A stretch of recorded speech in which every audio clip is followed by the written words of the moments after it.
Remember, your vote determines your future success. When late-night laughter meets real-world power.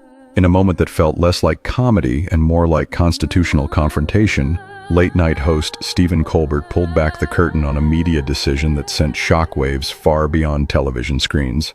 What was supposed to be a routine political conversation on The Late Show with Stephen Colbert turned into a flashpoint over who controls political voices in America. The interview that never aired. Colbert revealed that his show recorded an interview with Democratic congressional candidate James Talarico, but viewers never saw it on broadcast TV. Why? Because lawyers at CBS stepped in and blocked it from airing. The reason wasn't ratings. It wasn't content quality. It was fear. Fear of federal regulatory consequences tied to election law. Specifically the equal time rule overseen by the Federal Communications Commission. The legal pressure. Under FCC rules, if a network gives airtime to one political candidate, it may be required to offer comparable airtime to opponents.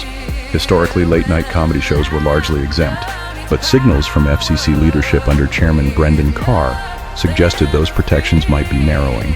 Translation? One interview could legally obligate networks to platform multiple rival candidates, creating logistical, political, and financial risk. So CBS made a call. Don't air it. The digital workaround. Colbert refused to let the conversation disappear. Instead, he released the full interview online, outside FCC broadcast jurisdiction, a powerful symbol of the modern era. If television closes the door, the internet opens a window. Why this moment feels bigger than one interview. This isn't just about one host, or one candidate, or one network. It raises deeper questions about two pillars of democracy. Freedom of speech. If regulatory fear stops conversations before they air, speech isn't technically banned, but it is chilled. Freedom of the press. When corporations preemptively silence political dialogue to avoid government fallout, journalism and commentary operate under invisible pressure.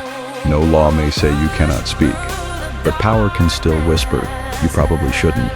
The constitutional lens. The framers of the U.S. Constitution placed the First Amendment at the very beginning for a reason. Because democracy cannot function if voices are filtered by fear, whether governmental or corporate. Free speech isn't only about the right to talk, it's about the public's right to hear. The real power still belongs to the people. Moments like this aren't just media stories, they're civic alarms. Because regulations, leadership, oversight bodies, broadcast laws, all trace back to elected power, and elected power traces back to one place, your vote. Conclusion. If you believe in open dialogue, fearless journalism, political transparency, equal access to public platforms, then your civic participation isn't optional, it's essential. The ballot is more than paper. It is policy, it is protection, it is the shield for every amendment. Use your vote to ensure that every voice, left, right, or independent, can speak freely under the Constitution without fear of silence. Because when speech is limited, democracy becomes irrelevant.